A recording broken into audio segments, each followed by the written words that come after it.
After the hemophilia, now the second Mendelian disorder we have to talk about is the thalassemia. Thalassemia is of two types, that is the thalassemia A and thalassemia B. In many books, you also find out that thalassemia, alpha thalassemia and beta thalassemia, it is written as. Then this alpha thalassemia is known as thalassemia minor also, and beta thalassemia is known as thalassemia major also. Just for your introduction purpose, you should know that this thalassemia alpha, it caused due to the heterozygous condition, mean this kind of condition. And thalassemia major, it is known as the Cooley's anemia also. These all are the blood related diseases, so it is caused due to homozygous condition, right?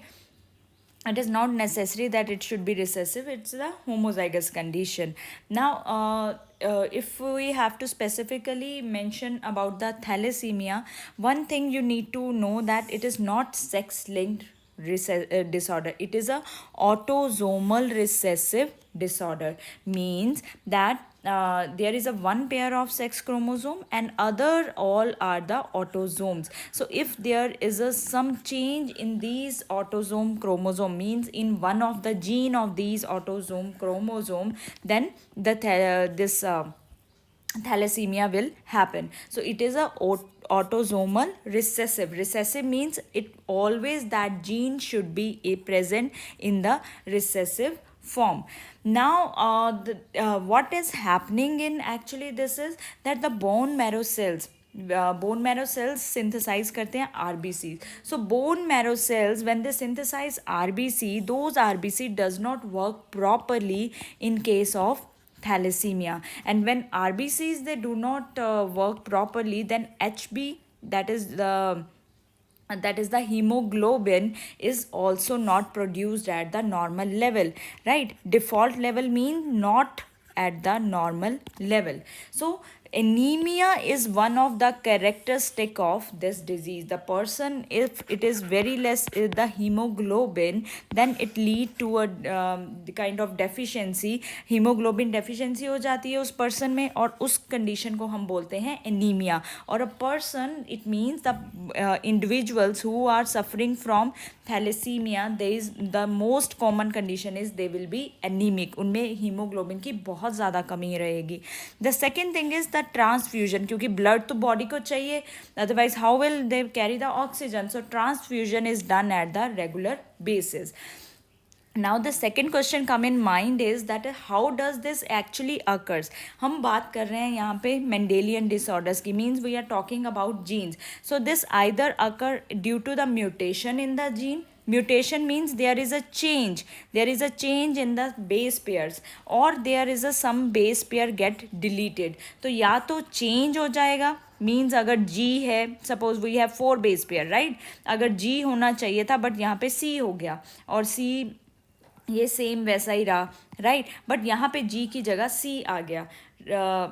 मतलब in this line only, if there is like this, if I write it like this, ATGC, but ATGC की जगह ATCC हो गया, then there is a single change in the base pair, that is also called the mutation. Or suppose it also occurs that G get deleted, so it can be occur due to mutation और या फिर deletion से भी हो सकता है.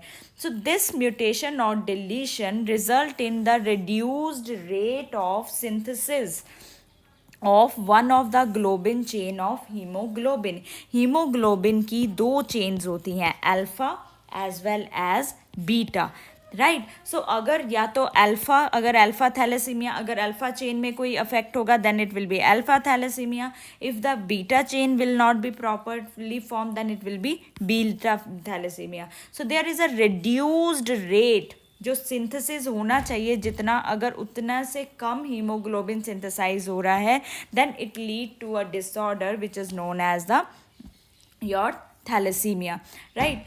Now then there is a alpha. If you have to write about the alpha and beta thalassemia, then Specifically, alpha globin chain is affected in the thalassemia.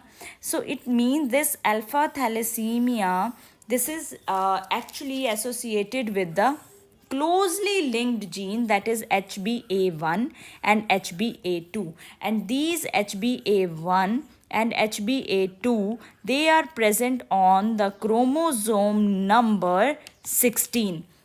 It means when there is a change or some mutation in these two genes which are present on chromosome number 16, then the alpha globin chain of hemoglobin पूरी की अच्छे से synthesise नहीं होगी. So when there is a synthesis और reduction in the rate of synthesis of alpha globin chain, इसका मतलब haemoglobin भी कम सिंथेसाइज होगा. लेकिन अगर बीटा ग्लोबिन चेन में कोई प्रोडक्शन में कमी आ रही है, then it leads to the beta thalassaemia which is known as thalassaemia major also. It occurs due to mutation in the one or both HB beta jeans.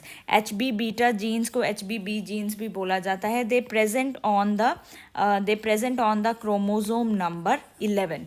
सो अगर NEET में या बोर्ड में क्वेश्चन आपको आता है that alpha thalassemia is associated with the chromosome number 16 and beta thalassemia is associated with the chromosome number 11. Next kind of disorder is the color blindness. This color blindness is also known as daltonism. Now अब जो हमने disorder study किया था अभी thalassemia, that was autosomal, but colour blindness is the sex linked disorder.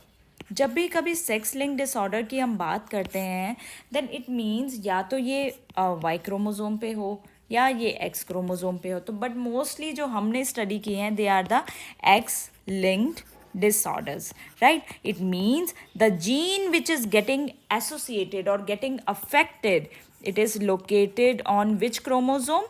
X chromosome. So that is why color blindness is also known as X linked recessive disorder. Recessive आपको पता है कि अगर recessive है, अब ये कलर ब्लाइंडनेस है और एक्स क्रोमोजोम पे है, तो अगर ये दोनों पे प्रेजेंट होगी, दोनों एक्स क्रोमोजोम पे प्रेजेंट होगी, अगर ये फीमेल में है, only then the female will be colour blind. अगर मैं मेल की बात करूँ, मेल के पास तो है ही एक एक्स क्रोमोजोम, तो अगर ये जीन वहाँ पे प्रेजेंट है तो male will be diseased of colour blindness. But in case of female, अगर ये एक क्रोमोजोम पे प्रेजेंट है, एक पे नहीं है, then only female will be known as the carrier of colour blindness gene. It will be only carrier. Carrier का मतलब समझते हैं, कैरी करना, but it will not, that female will not be colour blind. ये सिर्फ carry कर रही है जीन को, बट ये कलर ब्लाइंड नहीं है. कलर ब्लाइंड सिर्फ रिसेसिव कंडीशन में हो सकता है. So that is why this condition is known as X linked recessive disorder, because gene is dependent on X chromosome. अब अगर आपको ऐसा क्वेश्चन कोई आए कि man has a colour blind father, man has colour blind father and this man marriage, ये वाला man जो है, this marriage a normal women. They have 3 children, 2 daughters and 1 son. 2 daughters and 1 son. So let's see that how this goes. Now father is color blind. तो हमने पहले father जो है वो कलर ब्लाइंड बना दिया है. मैंने पहले ही बोला क्योंकि मेल्स के पास एक एक्स होता है, तो एक एक्स पे ही अगर ये जीन आ जाती है तो it will be diseased colour blind. Female के पास अगर ये इसकी जो फीमेल है जिससे ये मैरी करता है, that is normal. Now the son, ये जो मैन दिया है हमें, दैट इज़ दैट इसमें स्पेसिफाई नहीं किया कि ये कलर ब्लाइंड है कि नहीं है, तो हम नॉर्मल मान के चल रहे हैं. Now this man is normal and it Mary's a normal, he said it Mary's a normal women, it Mary's a normal women. Now they have 2 daughters and 1 son, right. तो अब हमें कैसे पता चलेगा इनके बच्चों को कैसा कुछ है, नॉर्मल है या ये कलर ब्लाइंड है? तो हम एक्स वाई अगर नॉर्मल है, एक्स एक्स नॉर्मल है, कैरियर भी नहीं है, तो हम इनको क्रॉस करेंगे. As you can see after cross all the children will be normal. ये एक 1 केस है, right, if this kind of condition comes to you. Second case कई बार आता है कि मेल नॉर्मल है बट फीमेल डिजीज्ड है. यहाँ पे कंप्लीटली कलर ब्लाइंड है. कलर ब्लाइंड का होना मतलब एक्स के दोनों एक्स क्रोमोसोम पे कलर ब्लाइंड जीन प्रेजेंट है. And their son, as you can see now, their son is color blind, right, diseased. It marries a normal woman. अब cross करते लेते हैं XCY and it marries a normal woman. What are the chances? First जो उनकी daughter है that will be carrier. daughter will be carrier. Male अगर उनके child होता है that will be normal. Female will be again carrier. And there is the chances that the male will be normal. तो इधर इन्होंने हमें इनके 3 ऑफस्प्रिंग्स दिए हैं. 3 ऑफस्प्रिंग में they said they have 2 daughters. तो 2 डॉटर्स हैं तो 2 डॉटर्स के चांसेस हैं कि ये दोनों के दोनों they will be, both the daughters will be carrier. And अगर इनके मेल है, एक मेल बॉय है और मेल सन है, सन है तो मेल ही होगा ऑब्वियसली. अगर सन है तो it will be normal, right. So son in both the cases will be normal, but the females or you can say daughters will be carriers. So it is observed that this color blindness is more observed in males. Why? I already told you that because male have only one X chromosome, but females they have 2 X chromosome. Then the 8% so chances रहते हैं males में, but there are 0.4% females जिसमें color blindness के चांसेस होते हैं. Next our disorder is phenylketonuria. Actually phenylketonuria is again, it is a autosomal recessive trait, and the most important about this trait is that it is a inborn. It present by birth. It is an inborn. And third thing is it is a metabolism condition, that it is a by birth error of metabolism, and it is a autosomal recessive trait. What happened in phenylketonuria?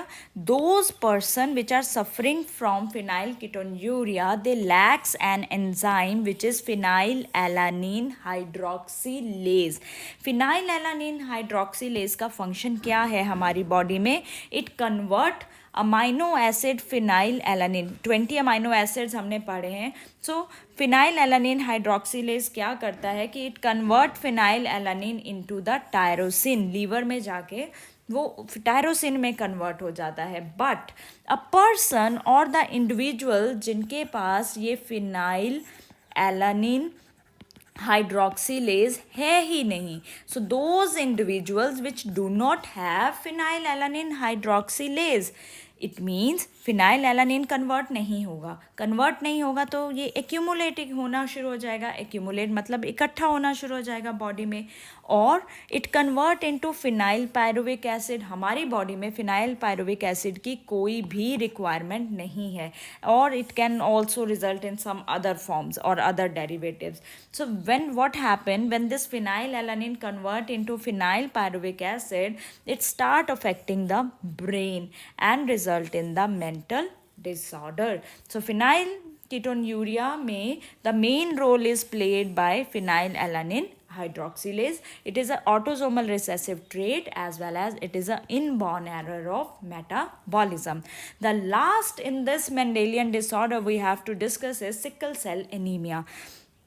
Sickle cell anemia is again, it is an autosomal as it is a recessive trait. अगर इसका मतलब पहली चीज़ anaemia, तो blood तो लिख ही लो, मान के चलो कि ये एच बी रिलेटेड है. एच बी है, अब ये एलील है. एलील जीन हमेशा पेयर्स में होती है, तो अगर नॉर्मल है तो एच बी ए लिखेंगे. अगर ये अफेक्टेड है तो क्योंकि ये सिकल सेल है, एच से शुरू हो रही है, तो हम एच बी एस लिखेंगे. So as you can see that this disease is controlled by a single pair of allele. H B A ऐसा जीनोटाइप मिलेगा तो पर्सन विल बी नॉर्मल. ये हमारा नॉर्मल इंडिविजुअल्स का हीमोग्लोबिन होता है. But if the haemoglobin will be H B S, क्योंकि ये रिसेसिव है, रिसेसिव में तो ऐसे ही एक्सप्रेस करेगी, क्योंकि दोनों रिसेसिव हमेशा कब एक्सप्रेस करते हैं, जब दोनों जीन्स इकट्ठी आती हैं और एलीड्स इकट्ठे आते हैं. So in diseased individual homozygous condition, ऐसी कंडीशन होगी तो person will be sickle cell anaemic. होती कैसे है ये मैंने पहले भी डिस्कस किया है आपके साथ. It is a point mutation. Glutamic acid बनता है नॉर्मल हीमोग्लोबिन में, बट यहाँ पे एक पॉलीपेप्टाइड चेन में ग्लूटामिक एसिड की जगह 6th पोजीशन पे जब हीमोग्लोबिन चेन बनती है तो 6th पोजीशन पे वेलिन बन जाता है in case of sickle cell anaemia. So it is at the 6th position of beta globin. Specially now you know that haemoglobin has 2 chains, alpha and beta. तो 6th position of beta globin chain of haemoglobin glutamic acid की जगह valine बन जाता है. As you can see here, ये normal case में individual human जो beings हैं अगर वो नॉर्मल हैं उनके केस का हीमोग्लोबिन है, नॉर्मल हीमोग्लोबिन जीन है, और ये उनका स्ट्रक्चर है आरबीसीज का, right. So here as you can see there is a GAG and this second gene is that is the CTC, GCATGC. So mRNA जो हमारा बन रहा है वो है GAG और ये हमारी पॉलीपेप्टाइड. अब ये कन्फ्यूजन होने की कोई ज़रूरत नहीं है. मैंने हमेशा आपको बताया है कि अगर आपका डीएनए है, डीएनए के पास जीन्स हैं, वो पहले कन्वर्ट होगा एमआरएनए में. एमआरएनए अल्टीमेटली बनाएगा प्रोटीन. जब तक आपकी प्रोटीन नहीं बनेगी आपका कुछ बॉडी में नहीं प्रोड्यूस होगा. तो जो हीमोग्लोबिन है that is also a protein. So this is a polypeptide chain. So first position पे valine, histidine, leucine, threonine, proline. तो 6th पोजीशन पे हमारे पास ग्लूटामिक एसिड है एंड 7th पे भी ग्लूटामिक एसिड है. ये नॉर्मल केस है. बट सिकल सेल एनीमिक में पहली तो ये शेप चेंज हो जाती है. That disc and biconcave shape of RBCs now they change into the sickle cell shape. So sickle cell haemoglobin now the gene will be sickle cell haemoglobin. जी पहले तो ये ए जो है it is replaced by T. ये GTG हो गया तो पूरी सीक्वेंस चेंज होगी. CAC एंड mRNA जो बनेगा GUG. अब GAG कोड करता है ग्लूटामिक एसिड के लिए, GUG तो कोड ही नहीं करता है ग्लूटामिक एसिड के लिए. तो यहाँ पे ग्लूटामिक एसिड की जगह क्या बन रहा है हमारे पास? वेलिन. ये कभी भी नॉर्मल हीमोग्लोबिन नहीं बनाता है valine. So this kind of peptide is known as HbS, मतलब हीमोग्लोबिन सिकल सेल एनीमिक. ये आपको बनाना है एग्जाम में जब भी कभी अगर ये क्वेश्चन आता है तो. नाउ आपको लिखना क्या है? Few facts about the sickle cell anaemia. Because it is a beta globulin chain, so hemoglobin beta gene that codes for hemoglobin. It is a hemoglobin is a protein and ये present कहाँ होता है? RBC में. RBC क्या carry करते हैं? Oxygen in the body. जब कभी इस बीटा जीन में म्यूटेशन हो जाए तो it result in one of the change in the sequence of the DNA. मतलब जो यहाँ पे हमारे पास GAG था अब वो GTG बन गया, जबकि हमें GAG ही चाहिए. सो GAG जो ग्लूटामिक एसिड है वो उसकी जगह हमारे पास वेलिन बनना शुरू हो गया. हमारी बॉडी को तो आदत ही नहीं है वेलिन की. So this causes the body to produce a new type of haemoglobin और इस हीमोग्लोबिन को हम बोलेंगे sickle cell haemoglobin. Now this behave very very different from the normal haemoglobin. And this hemoglobin causes the red blood cell to develop abnormally. That is why abnormally development means this shape will, जो ऐसी shape थी, now it will change into sickle cell shape. And this sickle cell shape, first thing, it cannot carry oxygen properly. It is very hard. It is very very less flexible. So this sickle cell shaped of hemoglobin that can stuck in the capillaries or blood vessels and cause the blockage of capillaries. So there is a there is a clogging of blood capillaries take place due to the sickle cell shaped, due to sickle cell anemia. This is all about the Mendelian disorders and we are left only with the chromosomal disorders now, as well as there I will discuss few things about the mutation also in detail, which is very important for your NEET point of view as well as board as well as your Viva point of view also. So I will meet you in my last lecture for this chapter. Till then, take care. Have a good day.